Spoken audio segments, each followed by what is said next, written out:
Why, hello there. Didn't see you there, but I like what I see. What's up, Wing Chun? How's it going? Hey, Hope. Good evening. What's up, Lush? Glad you made it. You're eating mango and sticky rice? Awesome. How are you guys doing? What's up, Michaela? Hey, Greek yogurt. How's it going? Mm-hmm. All right, let me get ready. What's up, Dark Shadow? Hey, gaming with Max. Before we get started, what's up, Bees in Red? Have you guys been following the AI art revolution? My God, it's so good. It's so fast. It's going so fast. There's so many new AI art software. It's so good. But you know what I've been seeing? I've been seeing a lot of doom and gloom. Too much, guys. Too much doom and gloom. Right? Like, oh, artists are gonna lose their jobs and stuff. I don't think it's gonna be that bad. Right? And people are not looking at the upsides. Like, it happens all the time with the new technologies. Like, oh, when the cars displace the horse and buggy, people probably complained all the time about losing like horse rider jobs or whatever. Yeah, but what did it do? It kind of opened up new opportunities, right? Like more job opportunities because you could drive further away for your job. Yeah, it does have the potential to hurt artists, though. Like, yeah, you can't deny that. But like, it has the potential to help too. Like, I can see probably the new workflow for, I don't know, the short term would be like for artists to use AI art for inspiration. Yeah, or just like use it as a base to draw on top of, right? You just before you start a project, just just put a prompt into the AI to generate some inspiration for you, and then use that to draw on top of it. I think it's going to be a lot of opportunities. What's up, Nikki? And then I read this one article, okay, that there's going to be a lot of opportunities for non-artists too.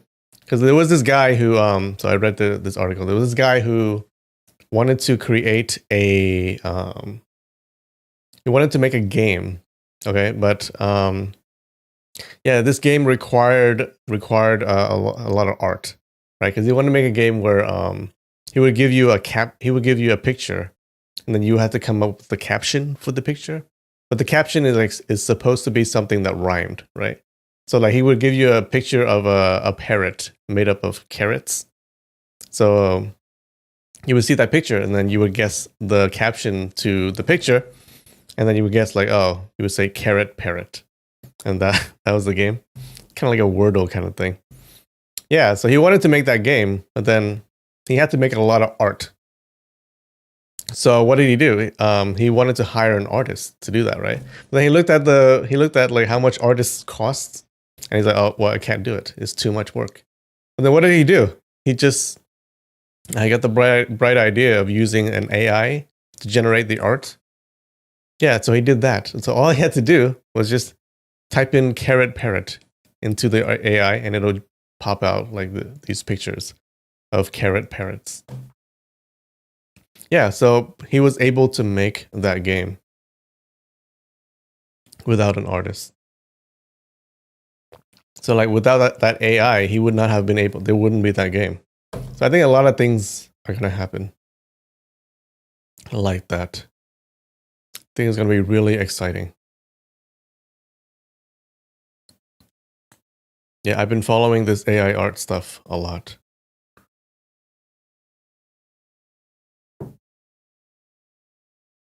Or a parrot carrot, maybe.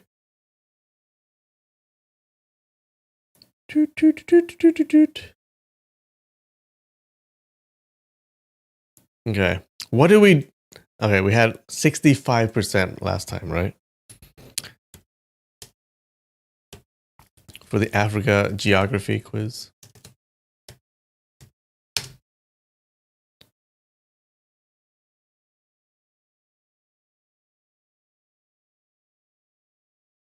Do, do, do, do. 65%, okay.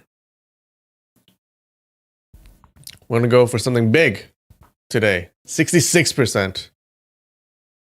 Let's do it. Mauritius, where is that?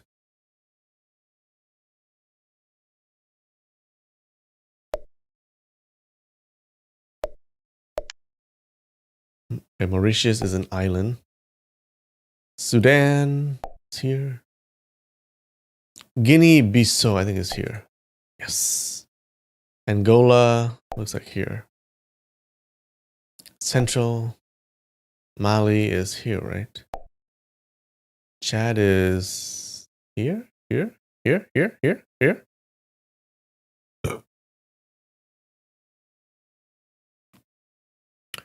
Wait, which one is Chad? Okay. Gabon. I feel like I never get this one right. Gabon. Gabon. There, Morocco. Mozambique.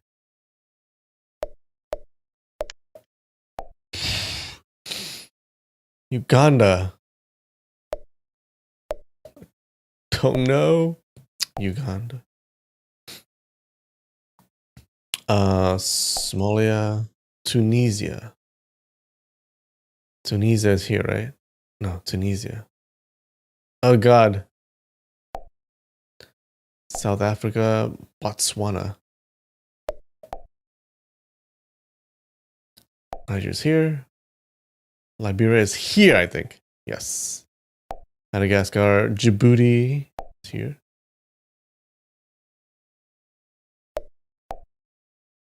Okay. Mauritania. Mauritania.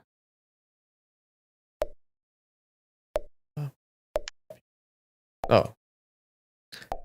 The Ivory Coast is... Oh, is this one or this one? Ivory Coast. Lesotho is here. Seychelles is an island. Comoros sounds like an island too. Okay. Cameroon is here. Here. Burundi.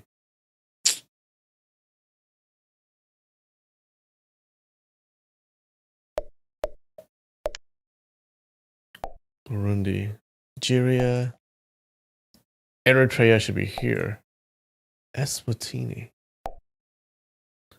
Rwanda. Alright, Libya. Ghana should be here. Okay. Equatorial. Tanzania. Benin. Here. Senegal.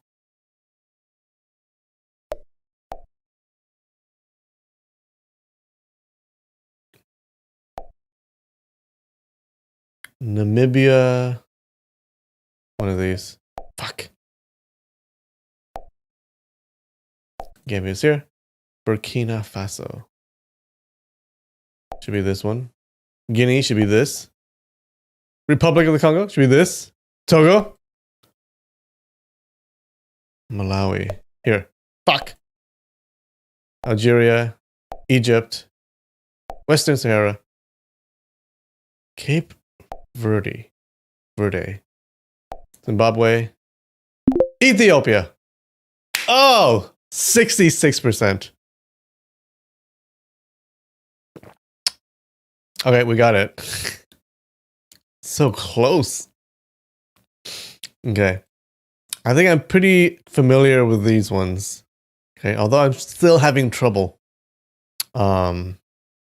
Yeah, I think I need to learn these down here. A lot of these I'm not familiar with.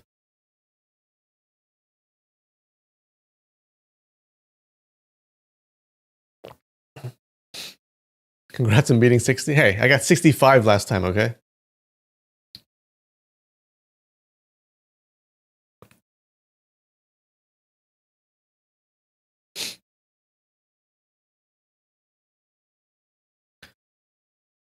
Alright, before we start, I have this for snacks. I don't know what these are. What is it? It's like some kind of crackers.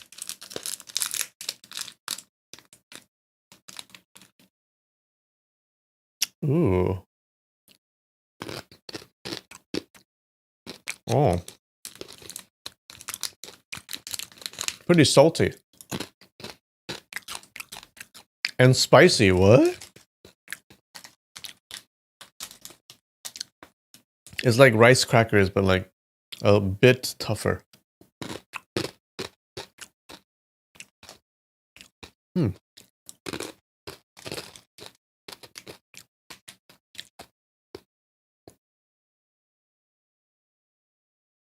It's just like salty rice crackers. Gonna have to be a 7.2 out of 10.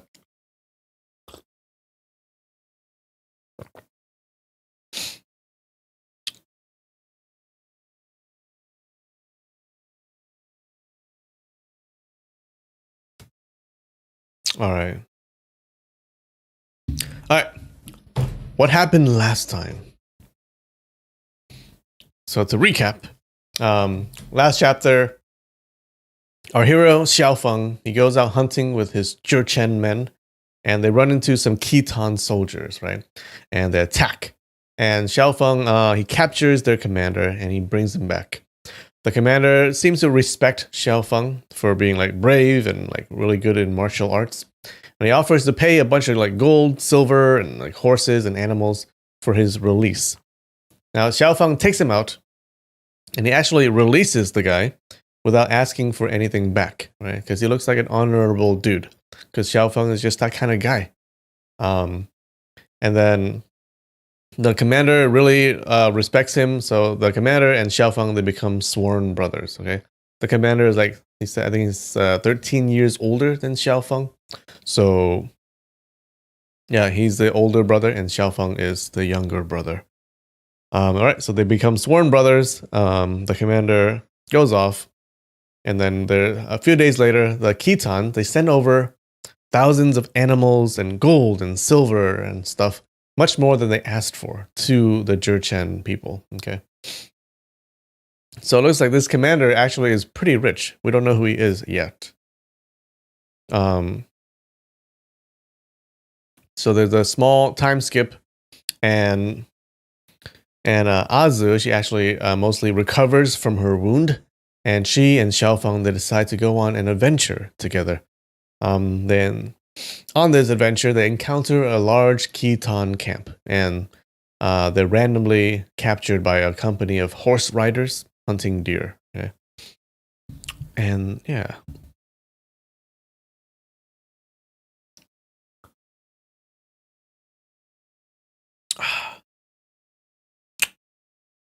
Sure, Diwali. Oh yeah, happy Diwali. Is that how you say it?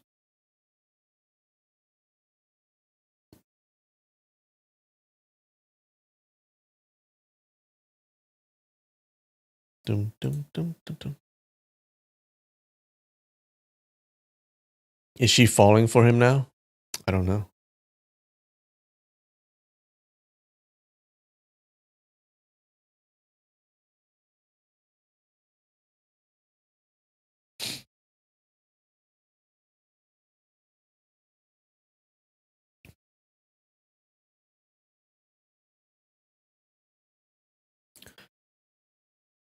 All right. Chapter 27. Clearing enemies with a halberd in a fierce battle.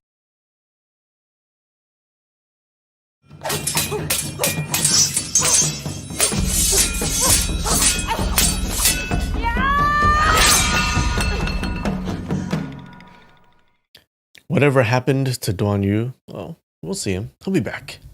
He'll be back. We're following Xiaofeng now. Oh no, we still have this bad translator. Alright, I'll try my best. As Xiaofeng watched, he suddenly heard someone shout, "Is that venerable Master Xiao?" Xiaofeng thought, who recognized me? Turning his head, he saw someone rode out of the green cavalry troop. It was the captain sent by Ye Luji to deliver the gifts a few months ago. So Ye Luji is that commander, right?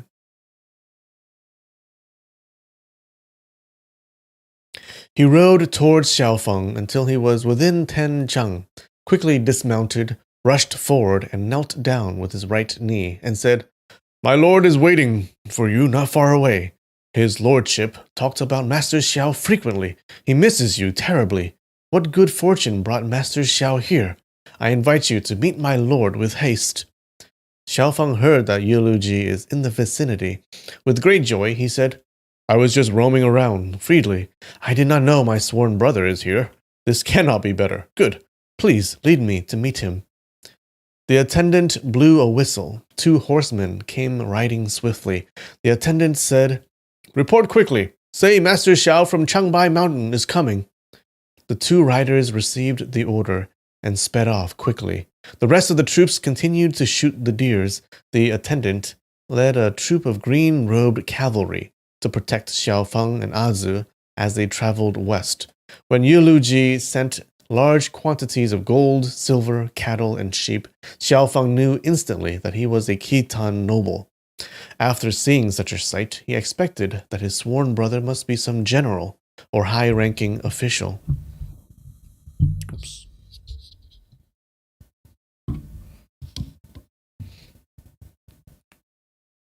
On the grass plains, troops traveled back and forth endlessly, all of them wearing brightly colored armor.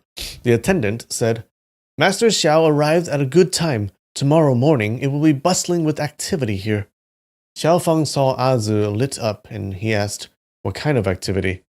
The attendant replied that there will be a martial arts competition. There are 2 vacant positions for commanding officers of the Yongchang and Taihu military.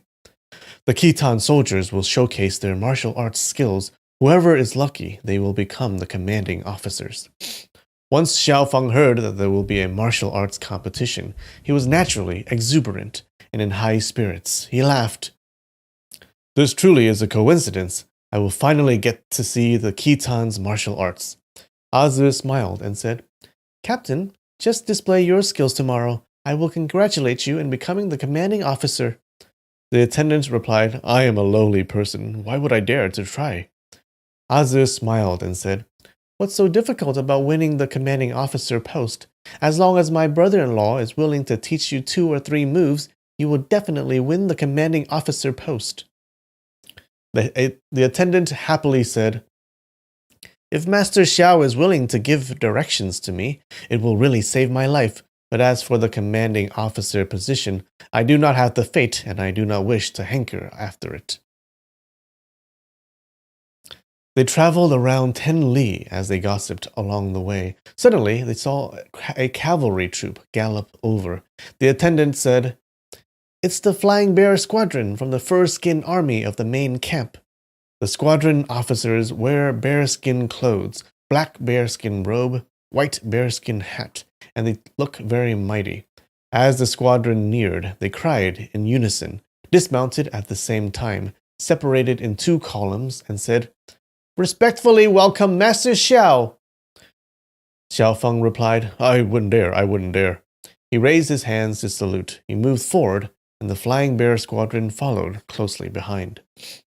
After traveling for 10 li, they saw another squadron, clothed with tiger skin. The Flying Tiger Squad came over to welcome them. Xiaofeng thought, I don't know what ranking official my brother Ye Lu is. He can organize such grand stuff. But the attendant refused to comment, and Ye Luji refused to reveal the last time they met, and thus Xiaofeng did not want to probe further. As they traveled until dusk, they reached a large tent. A troop wearing leopard skin clothes The Flying Leopard Squadron greeted and escorted Xiaofeng and Azi to the center of the large tent. Xiaofeng thought that he would be able to meet Yiluji when he entered the tent. The rugs and items in the tent were all exquisite. The table was filled with dishes and fruits. However, there was no one in the tent. The leader of the Flying Leopard Squadron said, "His lordship invites Master Xiao to rest here for tonight. He will meet you another day." Xiaofeng did not inquire further, sat down, and started drinking wine. 4 army sergeants refilled the wine and cut the meats, respectfully serving him. After waking up the next morning, they traveled west for 200 li, and they rested in another large tent until nightfall. They rested in another large tent until during nightfall. In the afternoon of the 3rd day, the attendant said, "After crossing that mountainside, we will reach our destination." Xiaofeng saw the atmosphere of the mountain was magnificent. The hua-hua sound of flowing water, as it flowed swiftly from the mountainside to down south. As the group crossed the mountainside, they saw flags fluttering before their eyes. Tents were packed closely and filled the entire grassland. Tens of thousands of cavalry circled a vast open space in the center. The officers of the Flying Bear Squadron, the Flying Tiger, and Flying Leopard took out their horns. They blew a woo-woo-woo sound, reverberated. Suddenly, the drums rang out loudly. Pung, pung, pung. Cannon fire came from the mountain. Officers and soldiers at the open space split into 2 columns. A majestic yellow horse galloped towards Xiaofeng. Someone shouted, "Brother Xiao! Brother misses you terribly." Xiaofeng mounted a horse and met up with him. Both dismounted at the same time, their hands grasping. Their joy cannot be contained. From all directions, the soldiers shouted in unison, "Long live the king! Long live the king! Long live the king!" Xiaofeng was shocked. "Whoa! Losh, thank you so much. I really appreciate it. With the $10. Oh wait, 10 Canadian dollars. So that must be like what? $1 US? Something like that? I'm just kidding.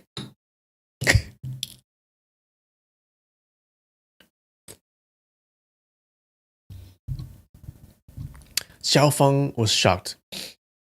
Why do the soldiers keep cheering, "Long live the king"?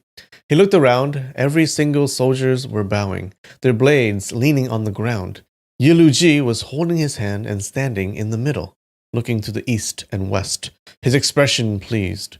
Stunned, Xiaofeng said, "Brother, you are..." Yiluji laughed and said, "Ha ha ha. At that time, if you knew I was the current emperor of Great Liao, I'm afraid you would refuse to swear brotherhood with me. Brother Xiao, my real full name is Yilu Hongji. I survived due to your grace. I will remember it forever and never forget it." So this Yilu guy, Yilu Hongji, he's the king of Liao. So he's the king of the Khitans.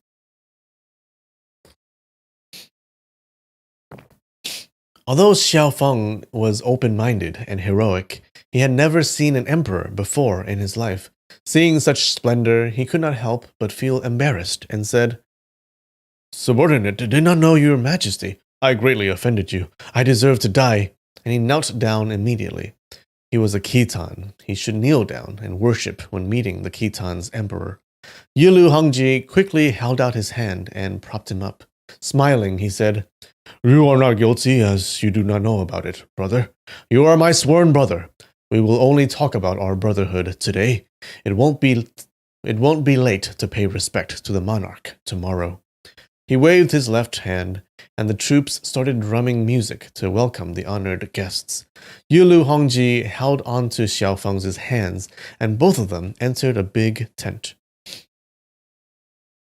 The tent of the Liao Emperor was made of several layers of leather, with numerous flying gold ribbons. It was glorious and brilliant. The residence was known as the Great Leather Tent. Yilu Hongji sat in the middle. and ordered Xiaofeng to sit at the first seat across his. After a while, civil and military officials came in to pay their respects. Lord of Northern Chancellery, the Chancellor of the Northern Chancellery, the Chancellor of the Southern Chancellery, and many more. Generals of the Great Leather Tent, junior generals, cavalry commanders, infantry commanders. Xiaofeng could not possibly remember all of them at the moment.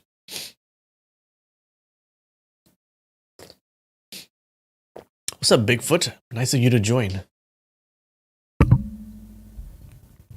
A banquet was held in the tent that night. The Khitan people respected women, and thus Azu was also invited to feast in the great leather tent. Wine as deep as pond. As deep as pond? Wine as deep as a pond. Meat piled as high as a mountain. Azu was jubilant when she saw all these. Everyone drank to their heart's content. The Khitan's warrior entertained the emperor by dueling in front of him, their upper body naked. It was an intense fight as they wrestled fiercely. Xiaofeng saw that these Khitan warriors were skillful, had strong muscular strength. A set of martial arts moves could be seen in their tossing and lifting. Although the variations was not as ingenious as martial arts from the Central Plains, but if employed in a real battlefield, it was actually more effective than martial arts from the Central Plains.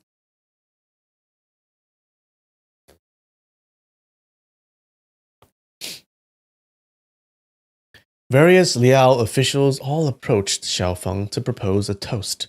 Xiaofeng could not refuse and emptied every cup of wine toasted. Eventually, he drank over 300 cups, his expressions completely unchanged. The crowd was astonished. Yulu Hongji was proud of his own bravery and prowess. The deed by Xiaofeng in capturing him was known throughout the Liao Empire.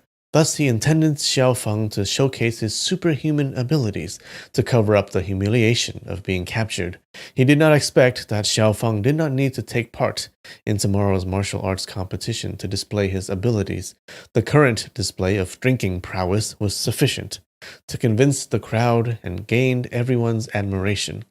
Yulu Hongji was overjoyed. He said, "Brother, you are the number one hero in my Liao Empire." Suddenly, Azu interrupted and said, "He's not number one." Yulu Hongji laughed and said, "Little girl, how did he become number two? Then who is the number one hero?" Azu said, "The number one hero is naturally your majesty. Although my brother-in-law ability is great, he had to obey you and he could not go against you. Aren't you the number one hero?" She is Xingxiu Elder's favored disciple, proficient in the art of flattery. All these words were a piece of cake for her. Yulu Hongji laughed and said, well said, well said. Brother Xiao, I want to confer an extremely high-rank post for you. Let me think. What should I confer to you? At this moment, he was already 80 to 90% drunk. He drummed his forehead with his finger. Xiaofeng quickly said, No. The subordinate is careless, not suitable for riches. I have always been roaming the four corners of earth, never staying for certain. I really don't want to be an official. Yulu Hongji replied, No problem. I'll confer you a high-rank post that does not require any work done. You only need to drink wine. Before he could finish speaking, the woo-woo-woo sound of bugle came from afar. The sound was sharp and urgent.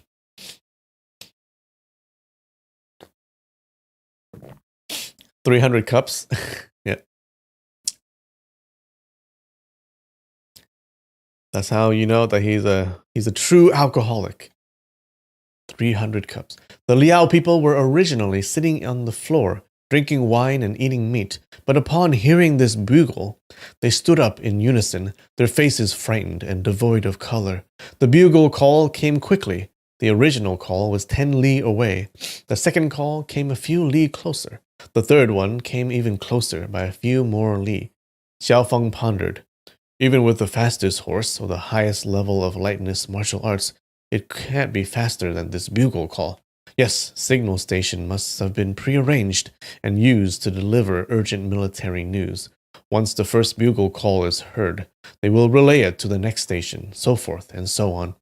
The bugle call was delivered quickly, and it stopped abruptly when it reached the great leather tent. Hundreds of officers and men in the tents were originally cheering and partying. It was extremely noisy and chaotic. Upon hearing the call, they became mute.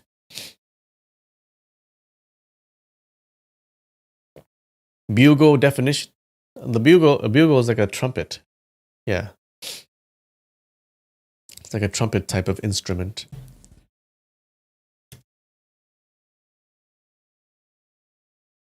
Yeah, a bugle. Yulu Hongji's expression was calm. He slowly lifted his golden cup, drank all the wine, and said, There's a rebellion in the capital. Decamp. We will return immediately. What's up, Ryan M? Thank you so much for the $10. I appreciate it. The marching generals immediately went out to issue orders. Once they heard the single word decamp, they relayed the words, and it became 10, and his 10, and this 10 became 100, and hundreds became thousands. The words became louder and louder. It was serious and orderly, and it seemed there was no hint of panic. Xiaofeng pondered. My great Liao Empire has been established for over 200 years.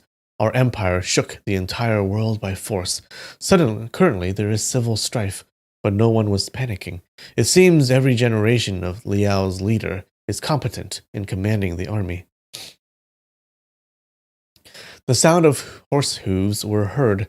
The advance party galloped off, followed by the left and right vanguard. The forward troops, left troops, right troops, troops after troops, headed south back to the capital. Yulu Hongji held Xiaofeng's hand and said, Let's go take a look. He went out of the tent alone. In the middle of the night, lanterns were hung on every military banner, red, yellow, blue, and white. All these colored lanterns illuminated the area. The remaining 10,000s of troops were traveling down south. No one spoke a word, and only the neighing of horses could be heard. Xiaofeng was greatly impressed and thought, Look at the way he has control of the army. Who can go against him? That day the emperor bravely went out hunting alone, and he accidentally got captured by me. If his army really did press on and attacked, although the Jurchens are strong and valiant, they would hopelessly be outnumbered and defeated.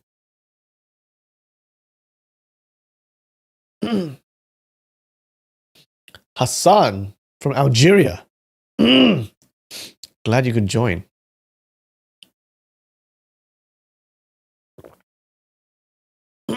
Excuse me. Define competent? Like someone who's like very good at doing something. He's very familiar with doing something. It's very competent. Very proficient in doing something. How about that? Yeah, having the necessary ability, knowledge, or skill to do something successfully. Proficient.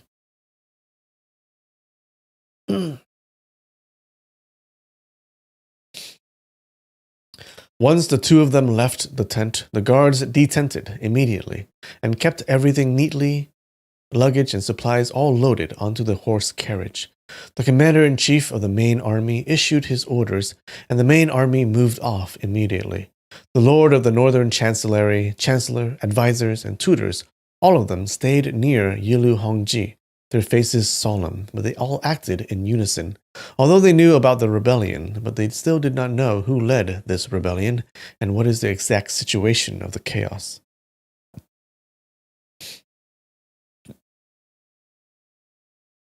The huge party traveled south for 3 days.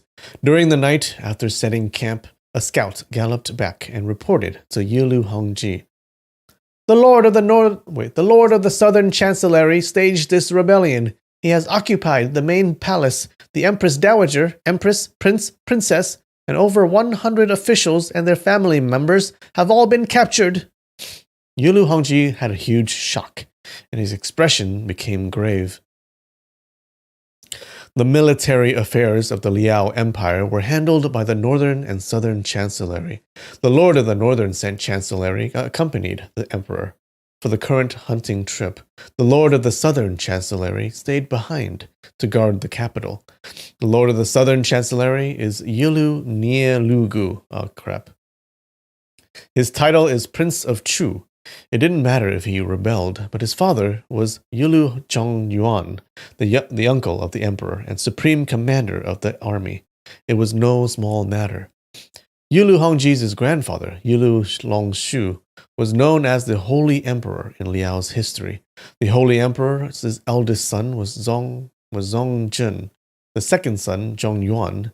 Zhongjun's character was kind and generous.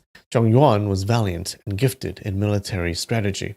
When the Holy Emperor was about to pass away, he designated Zongjun to succeed the throne. But the empress favored her second son, and she plotted to make Zhongyuan emperor.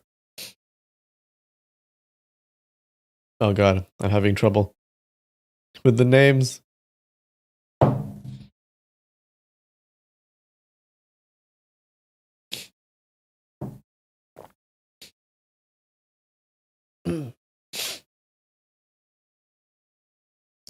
In Liao's tradition, the Empress Dowager was extremely powerful. Thus, Zongjun could not fully consolidate his power as the emperor, and his life was also in danger. But Zongjun informed his brother of their mother's scheme, and her scheme was thwarted. Zongjun was naturally grateful to his brother and bestowed the rank of royal emperor brother, making him the next in line to succeed the throne.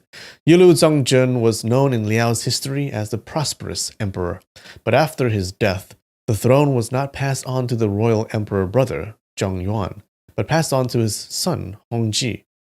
After assuming the throne, Yulu Hongji felt apologetic, and he conferred Zhongyuan as the royal emperor uncle, and this again made him the next in line to succeed the throne. In addition, he also made Zhongyuan the supreme commander of the entire army, exempted him from kneeling during court sessions, bestowed upon him gold and scriptures, mortarboard, two-color robe, and gave him preferential treatment. He became the most powerful figure in the Liao Empire.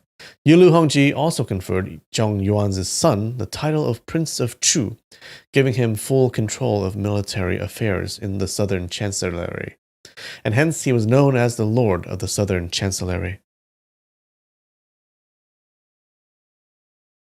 Okay, so he made Zhongyuan the royal emperor uncle, okay, and his son was the Prince of Chu.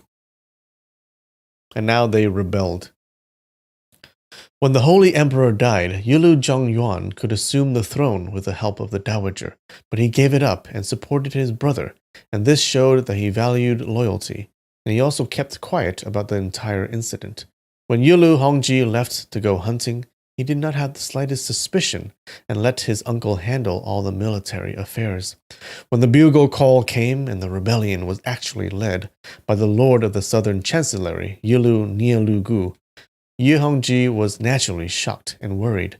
Rumor went that Nielugu's disposition was vicious and ruthless. Since he plotted the rebellion, there was no reason his father would do nothing about it. The lord of the northern chancellery said, "Your Majesty need not be overly worried. Your uncle is an understanding person. He would not allow his unfilial son to rebel. It's possible that he had already deployed the army and quelled the rebellion." Yulu Hongji replied, "I really hope so." After they finished their dinner, the second scout rushed in and reported, "The lord of the southern chancellery made his father the emperor. The imperial decree announced it to the rest of the world." He did not dare continue his words, and presented the new emperor's edict with both hands. Hongji perused the edict. The edict said that Yulu Hongji was a fake emperor who tried to usurp the throne. The royal emperor brother is a legitimate emperor, and hence the army was mobilized to resolve this issue. Yulu Hongji was so furious that he threw the edict into the fire and burnt it into ashes. But his heart was worried, and he pondered, "This fake emperor affair sounds convincing. Once the Liao army and citizen sees the edict, their loyalty will waver. My uncle is the supreme commander of the entire army. He has the authority to mobilized 800,000 troops with just a wave of his hand, not to mention the troops under the jurisdiction of his son, the Lord of the Southern Chancellery. I only have around 100,000 troops following me. I am heavily outnumbered. What should I do? He tossed and turned throughout the night, unable to sleep. When Xiaofeng heard the emperor wanting to confer an official post, he wanted to bring Azu and leave during the night without saying goodbye. But seeing the crisis faced by his sworn brother, it was inconvenient to simply walk away. He wanted to do something for him on account of their brotherhood. That night, as he was strolling outside the camp, he heard secret discussions among the troops. The emperor's parents and wife all lived in the capital. Since they were held hostage by the royal emperor uncle, they would most probably not survive. Some of the troops were worried about their own family members, and they suddenly cried. The cry was infectious. The rest of the officers and soldiers could relate to their situation, and one by one they began to cry. The commanders and generals tried to persuade them to stop. They targeted those that cried especially loud, but they could not stop them from crying. The cries were earth-shattering. Yulu Hongji knew the troops' spirit was broken, and he became even more troubled. Early next morning, the scout came in to report. The royal emperor uncle and his son were leading 500,000 troops. They were heading north to intercept them. Yulu Hongji pondered. In such a situation, we cannot retreat. Even if we are utterly defeated, we can only fight until death. Immediately, he summoned his officers and began discussing. The ministers and officials were all extremely loyal to Yulu Hongji, and they were willing to fight to the death, but they were worried about the army's morale. Hongji passed down his orders. All officers and soldiers, after we resolve this situation, you will be promoted, and also receive heavy rewards. He donned his golden armor and helmet, personally led 3 troops, and galloped off to meet the troops of his uncle. All officers and men saw the emperor personally leading the troops to meet the enemy. At once, their courage received a large boost. They gave 3 cheers and pledged loyalty until death. The 100,000 troops divided into 4 sections: the advanced troop, left troop, right, and main troop, their armor clanking the march southward. In addition, a small squad scattered and roamed both flanks. Xiaofeng took up a bow and spear and followed behind Hongji, becoming his personal bodyguard. The flying bear troops protected Azu, and they positioned at the rear of the army. Xiaofeng saw Yulu Hongji frowning and knew he did not have confidence in winning this battle. As they traveled until noon, they heard the bugle call out again in front. The main army general commanded, "Dismount!" All the troops dismounted and pulled their horse bridle. Only Yulu Hongji and his ministers were still on horseback. Xiaofeng did not understand why the troops dismounted. He was puzzled. Yulu Hongji smiled and said, "Brother, you stayed in the Central Plains for such a long time. You don't know about how we Khitans fight wars, correct?" Xiaofeng said, "I was about to invite your majesty to enlighten me." Hongji smiled and said, "Oh, this emperor position, I don't know if I can hang on to it until sundown. We should address each other as brothers. Why do you have to address me as your majesty?" Xiaofeng heard bitterness in his laughter and said, "The 2 armies have yet to cross swords, your majesty. Please do not worry." Hongji said, "When clashing on flat terrain, the horse strength is of utmost importance. We can charge into enemy lines and press forward relentlessly. We Khitans attacked the east and west and secured victory in every battle. This is the secret to our success." As he finished speaking, dust clouds began gathering in the distance and towered over 10 jang high. It was as if yellow cloud was gushing over the ground. Hongji pointed with his whip and said, "My uncle and his son are war veterans. They are valiant generals of the Liao Empire, But now, why do they gallop over anxiously and not conserve their horse strength? It seems they are overconfident and thinks they will win for certain. As he finished speaking, the bugle call was heard simultaneously from the left and right troops.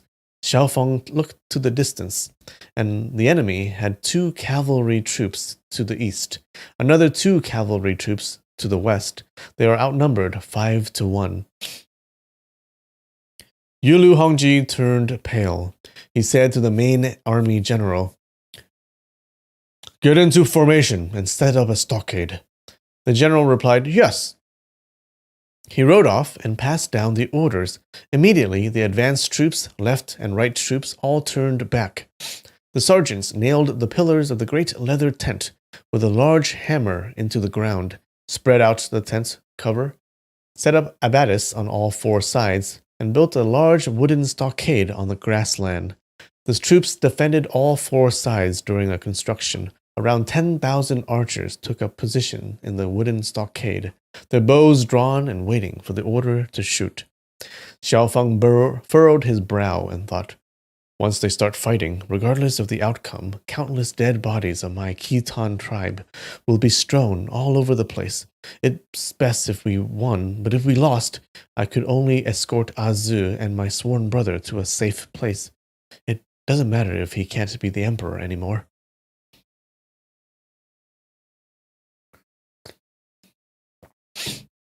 Abattis definition? Ah, crap. Spread out the tent cover. Set up abattis on all 4 sides. I'm guessing that's a wall, right?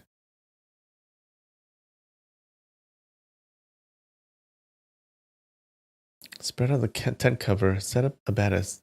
Set up like a wall on all 4 sides.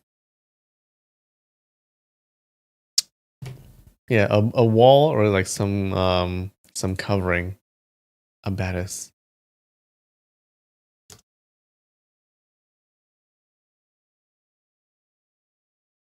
A defense made of felled trees placed lengthwise over each other with the boughs pointing outwards. Wait.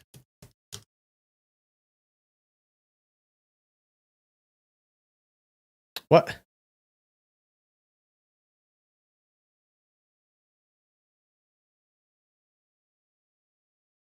Oh, this. That's kind of a wall, right?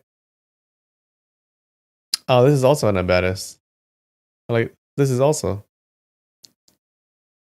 Do I get that? I think I get that, right? That's a wall. It's kind of. That's not a wall.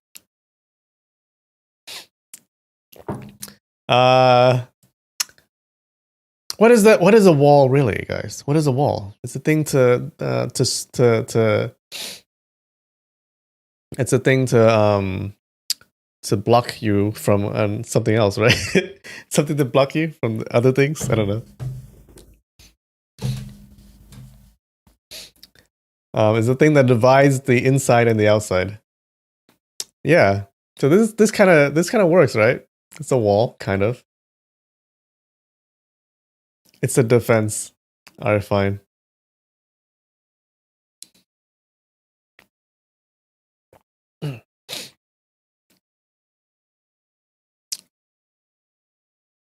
It's all outside. Well, well, inside is where the Khitan army is, and outside is where the invading army is, right? Is where their enemies are. Yeah. It's not literally outside. Not literally inside. Alright, fine, that's a song. Fine.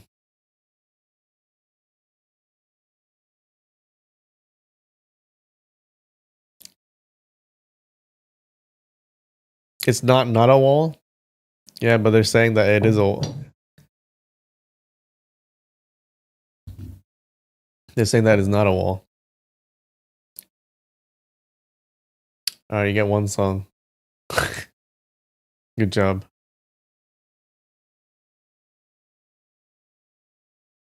Not long after building the stockade, the enemy troops arrived, but they did not engage immediately. They stood at a distant spot beyond the range of the archers. The drum beat endlessly. Troop after troops of rebels came in from all four directions, formed their battle formations, and surrounded them.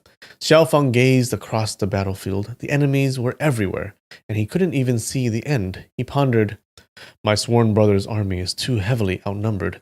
I'm afraid we will lose for certain. It's not convenient to escape during the day. We can try to hold on until nightfall, and then I will think of something to save them." Seeing the huge stockade cast a small shadow on the ground, it was currently noon. There were numerous ya sounds. A flock of geese flew by in the sky. Yulu Hongji raised his head and gazed for a long time. He said bitterly, "Unless we can transform ourselves into geese and fly away, we will never be able to escape." The expression of the Lord of the Northern Chancellery and the generals changed. They knew the Emperor became fearful after seeing the rebel army. The drums thundered within the enemy ranks. Over 100 skin drums vibrated with pung-pung sounds. The general of the main army shouted, "Beat the drums!" Hundreds of skin drums in the stockade also vibrated with pung-pung sounds. The drums echoed in unison with the enemy's drum. Over tens of thousands of cavalry cried out and shook the battlefield.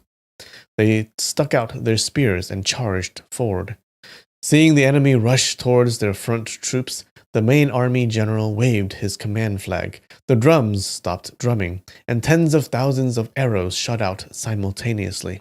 The enemy's front troops all fell onto the ground, but the next wave followed closely behind. The charges charged forward bravely. Horses that fell down in front became the meat shields for those behind. The enemy infantry archers were armed with shields. They rushed forward and shot their arrows towards the stockade. Yulu Hongji was only shocked in the beginning.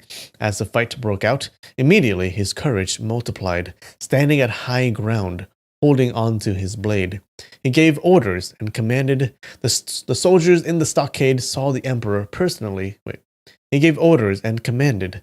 The soldiers in the stockade saw the emperor personally supervising the front line, and they shouted loudly, "Long live the king! Long live the king! Long live the king!" Hearing "Long live the king," the enemy troops looked up and saw Yulu Hongji in his golden armor, standing on the high platform in the stockade. Under his impressive display of power, they could not help but leap back and stopped pushing forward. Hongji saw his golden opportunity and shouted, "Left cavalry, outflank, charge!"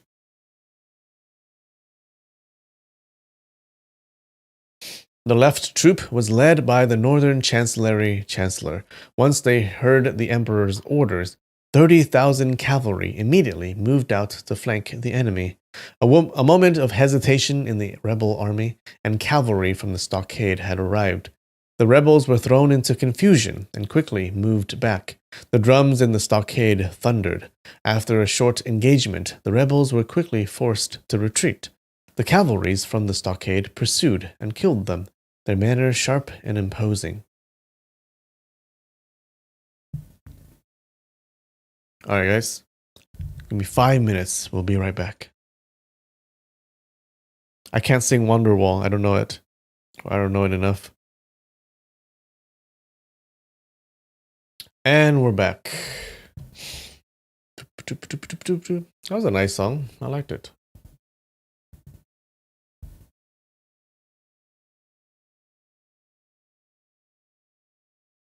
Alright. Okay, so they're having the battle.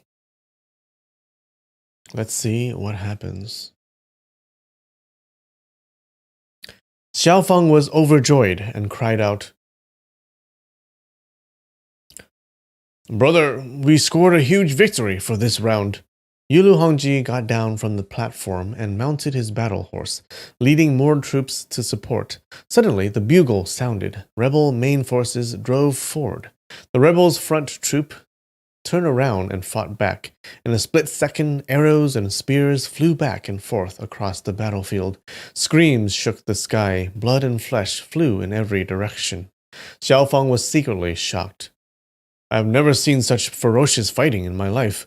Even if your martial arts is peerless, it's completely useless in the midst of millions of cavalries. At most, you can use it to protect yourself. Such large armies engaging in war, it cannot be mentioned in the same breath as those group fights or duels in the martial arts world.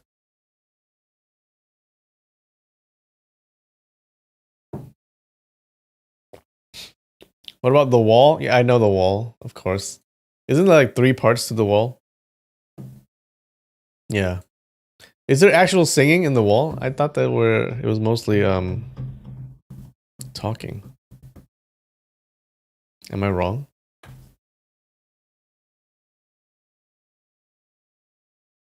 Am I wrong? It's been a while. Suddenly, the gongs rang out behind the rebels' army. It was a gong to call off the battle. The rebels' cavalry retreated. Arrows rained to provide cover for their retreat. The main army general and the chancellor of the northern chancellery led the troops to charge 3 times. They broke through every time and caused confusion in the enemy formation, but thousands of them were also shot dead. Yulu Hongji said, "Our soldiers suffered too many losses. Let's withdraw for the time being." And they beat the gongs and withdrew the troops. The rebels also sent out 2 troops of cavalry to pursue, but the central army was prepared. They pretended to retreat, but encircled them from both wings. 3,000 rebels were surrounded and annihilated. The remaining few hundreds dismounted and surrendered. Hongji waved his left hand. Soldiers came out of the stockade armed with spears and pierced the 100 rebels to death. Wow. This ferocious battle lasted no more than an hour, but the killings were unusually tragic and cruel.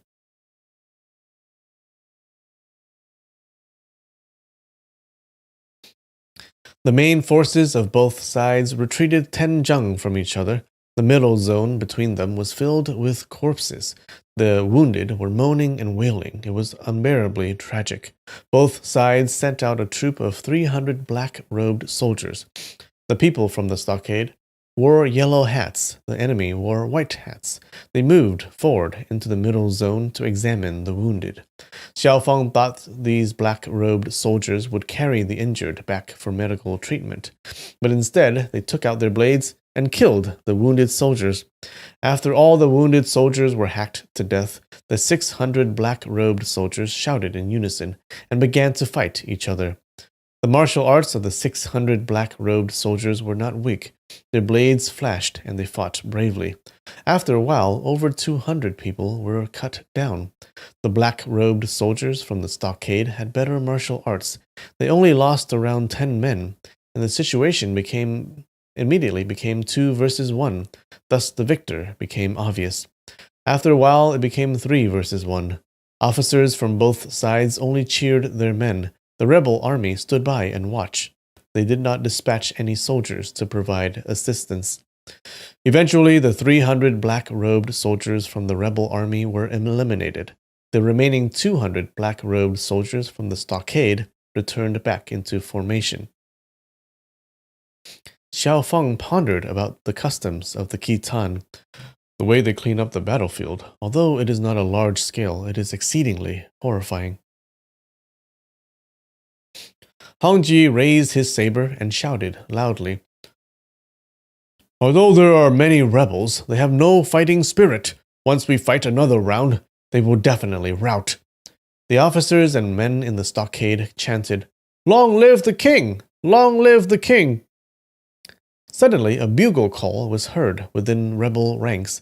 5 men slowly rode out to the middle. One of them was holding onto a sheet of sheepskin, and he recited loudly from it.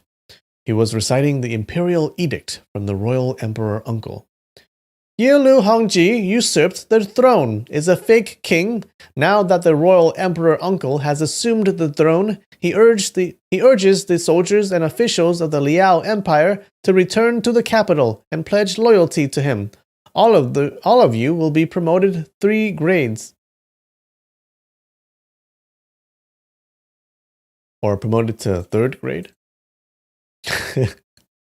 Wow. He has to be 3rd grade now? Good job. A dozen archers fired their arrows from the stockade. Whizzing sounds rang out as it shot towards the announcer. The 4 men by his side raised their shields and protected each other.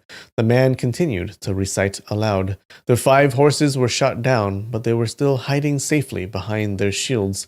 Finally, he finished reciting the edicts and turned around and left.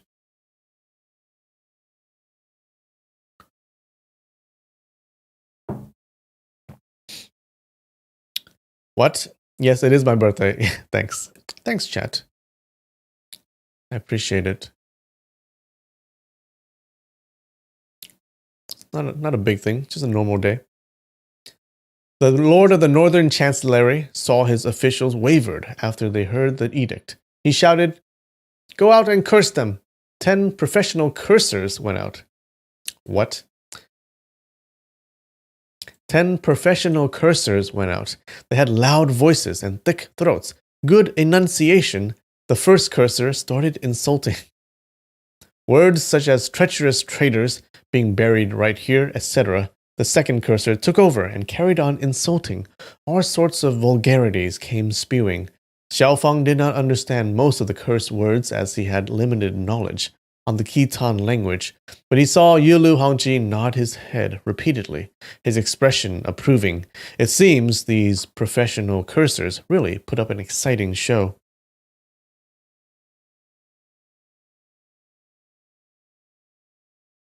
Xiaofang looked over at the enemy formation. At a far distance, under the reflection of their yellow hats, he saw 2 men riding a fine horse. They were holding horsewhip and directing a round. One was clothed in yellow robe and wearing a crown. He had a long gray beard. The other person was wearing gold armor, his face gaunt, but his expression fierce and brave. Xiaofang thought to himself, "Look at their appearance. This must be the royal emperor uncle and his son." Suddenly, the 10 professional cursers discussed among themselves for a while. They shouted in unison and revealed the shameful secrets of the royal emperor uncle and his son. It seems the royal emperor uncle was upright and had proper conduct. There wasn't any scandals from him. The 10 men mostly targeted his son, the Prince of Chu. They said he raped his father's concubine and used his father's power to commit all kinds of evils. These words were obviously meant to sow discord between father and son. The 10 cursers shouted in unison. They cursed the exact same words. The words resonated over a few li, and over 100,000 men all heard it clearly. Wow, they have really huge lungs, it seems. The Prince of Chu waved his whip. The rebels howled in unison. They made "ah, ah" sounds and shouted randomly. The noise drowned out the words of the 10 cursers. The enemy suddenly separated, and they pushed 10 carts towards the stockade. The sergeant dragged out over 10 females from the carts. Some of them were white-haired grannies, some were youths, some their clothes all grand and exquisite. Once these women were brought out, both sides stopped cursing immediately. Yulu Hongji shouted, "Mother! Mother! Son will catch these traitors and dismember them to help you vent your anger." The white-haired granny was the current Empress Dowager. She was Yulu Hongji's mother, Empress Dowager Xiao. The rest are Empress Xiao, concubines, and princess. When Hongji went hunting, the royal emperor uncle and his son surrounded the forbidden palace and captured the Empress Dowager and the rest of the royals. Yeah, I think even though it's Xiao, it's not Xiao Feng. Okay, Xiao Feng. I don't think Xiao Feng is royal. The Empress Dowager said, "Your Majesty need not be concerned about this old lady or your wife and children. Do your best and kill these thieves." A dozen officers drew their sabers and placed it against the neck of the females. The young concubines immediately cried out in fear. Yulu Hongji was furious and shouted, "Shoot down those crying females!" There were whizzing sounds and over 10 arrows flew out. The concubines who were crying were all shot dead. Well, not cool. The Empress said, "Your Majesty, That was well shot, well shot. The foundation of our forefathers cannot be destroyed by the hands of these traitors. The Prince of Chu saw the Empress Dowager and Empress were stubborn. Not only would he be unable to coerce Hongji, but it might also shake the morale of his own troops, and he issued the order. Detain these women on the carts and withdraw. The soldiers detained the Empress Dowager and the Empress in the cart and pushed it to the rear of the army. The Prince of Chu ordered, Bring forward the family members of enemy troops. The whirring calls of bamboo whistles were heard. The sound was bleak. The army split apart. There was endless clanking of iron shackles. Row after row of male, female, old and young were all pulled to the front.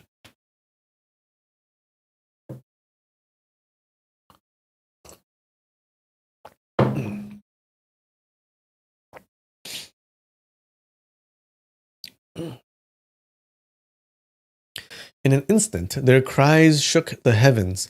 The soldiers from the stockade were personal soldiers of the Liao Emperor.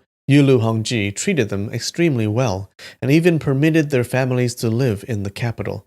Firstly, this would make the troops appreciative, and they would be willing to fight to the death in times of trouble. Secondly, it also served to keep tabs on them. They would not dare to revolt during an expedition. He did not expect this arrangement would backfire against him when he went out on the hunting trip. The family members of the soldiers numbered over 200,000 people, but only 30,000 were brought forward. A lot of these were wrongly arrested, but it was impossible to differentiate them at this moment. Some of them were dragging their children, and the situation was extremely messy and chaotic. A general under the command of the Prince of Chu rode out and shouted loudly, All soldiers in the stockade, please listen. All your family members have been arrested. Those who surrender will get to reunite with them. You will also be promoted 3 grades and also receive extra rewards. If you do not surrender, the new emperor has issued a decree. All the people you see here will be killed. Khitan people have always been cruel and sadistic. If they say all will be killed, it was definitely not an empty threat, and all these people will really be killed. Some of the soldiers in the stockade recognized their loved ones. Dad, Mom, child, husband, wife. Both sides kept calling out to each other. Drums rolled in the rebel army. 2,000 executioners stepped out, their sabers sparkling. The drums stopped. 2,000 sabers were raised, targeting the neck of family members. The general said, Surrender now to the new emperor. You will be heavily rewarded. Else all you family members will die together. He waved his left hand and the drums rolled again. The soldiers in the stockade knew that if he waved his left hand again, the drums would stop, and the 2,000 sabers would chop down immediately. These soldiers had always been loyal to Yulu Hongji. They were not enticed by the promise of riches or promotions, but seeing their family members waiting to be butchered, how could they not panic? The drums rumbled without stopping. The hearts of the soldiers were beating anxiously. Suddenly, someone shouted within the stockade, Mom! Mom! You cannot kill my mom! Abandoning his spear, he ran towards an old lady. An arrow flew out from the stockade and pierced the back of this soldier. The soldier did not die immediately, and he carried on crawling towards his mother. There were endless calls of father, mother, child, and hundreds of soldiers ran out from the stockade. Whoops. The trusted generals of Yulu Hongji took out their swords and chopped randomly. But how could they stop the soldiers from running? After these 100 soldiers ran out, they were followed by another 1,000. After these thousands, chaos broke out. Out of his original 150,000 troops, around 60 to 70,000 ran over. Yulu Hongji gave a long sigh. He knew the situation could not be salvaged. Taking the opportunity as the soldiers hugged and reunited with their families, there was massive chaos as the rebel army separated to make space for the family members. He quickly ordered, Retreat towards the vast mountains in the northwest. The main army general secretly passed down the order. With the remaining 80,000 men, the rear troops became the front troops. They galloped quickly to the northwest. The Prince of Chu tried to order his cavalries to pursue, but they were hindered by the civilians flooding the entire battlefield. Their horses could not gallop past them quickly. By the time they pushed away the crowd, Yulu Hongji had already led his men and escaped far away. The 80,000 troops arrived at the foot of the vast mountain. It was dusk, and the soldiers were hungry and tired. They built a stockade on the top of the slope, occupying the high ground as to better guard against attacks. Once the stockade was secured, the rice was not yet cooked, and the Prince of Chu had arrived with his troops, and they immediately charged up the slope. Soldiers in the stockade rained arrows and managed to repel the rebel forces. The Prince of Chu saw the situation was unfavorable, and he withdrew the troops immediately and set up camp at the foot of the mountain. During the evening, Yulu Hongji stood at the side of the cliff, gazing towards the south.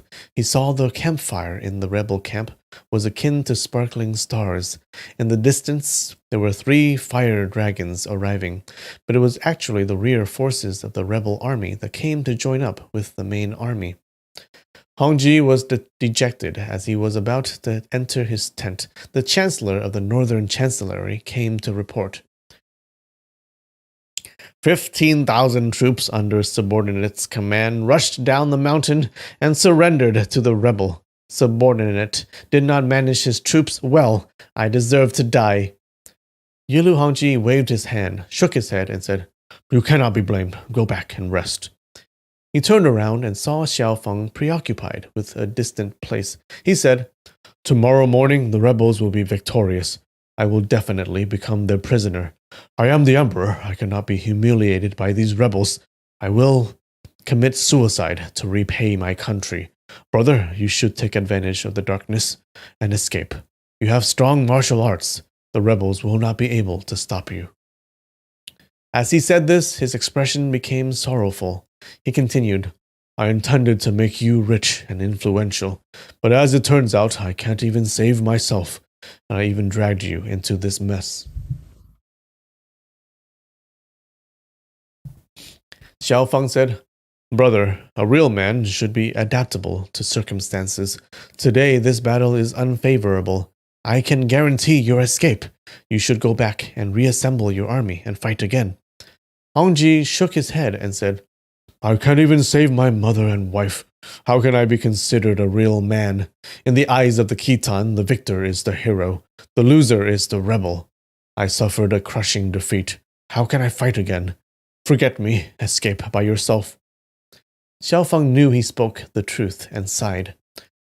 "That being the case, I will accompany brother and fight the rebels until death. We are sworn brothers. You may be the emperor or even a lowly commoner, but Xiao Feng only treats you as my brother. When elder brother is in trouble, I should face it with you, and we live or die together. Where is the logic in running away by yourself?"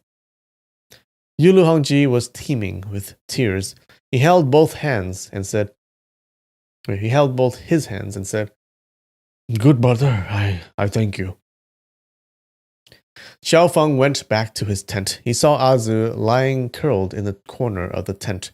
Her big pair of eyes was open. She did not sleep. Azu said, "Brother-in-law, do you blame me?" Xiao Feng was puzzled. "Blame you for what?" "It's all my fault. If I did not insist on coming to this grass plain, you would not get trapped in this situation. Brother-in-law, will we really die here?" The torch's light outside the tent reflected off her face. A shade of red floated up her pale complexion. She looked even more petite and delicate. Xiao Feng felt his pity rising, and he said softly, "Why would I blame you?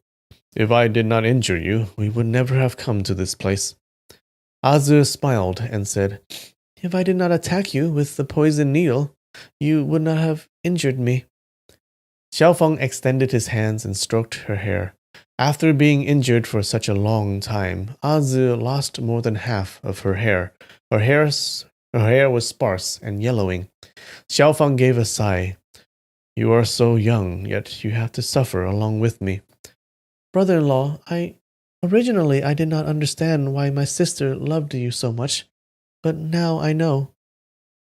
Oh no, are they gonna fall in love? Xiaofang thought, your sister treated me with boundless devotion. What would a little girl like you understand? In fact, I don't even know why Aju felt in love with the crude in me. How do you even know? As he thought of this matter, he shook his head in sorrow. Okay, maybe not, maybe not. There's still hope for him. He hasn't fallen for her yet. Azu turned her head to the side and said, Brother-in-law, have you guessed it? Why did I attack you with the poison needle that day? I did not want to kill you. I only wanted to immobilize you so that I could take care of you. Xiaofeng was curious. What is so good about that? Azu smiled and said, If you are immobilized, then you cannot leave me. Otherwise, since you despise me, you might abandon me any time and not pay any attention to me anymore.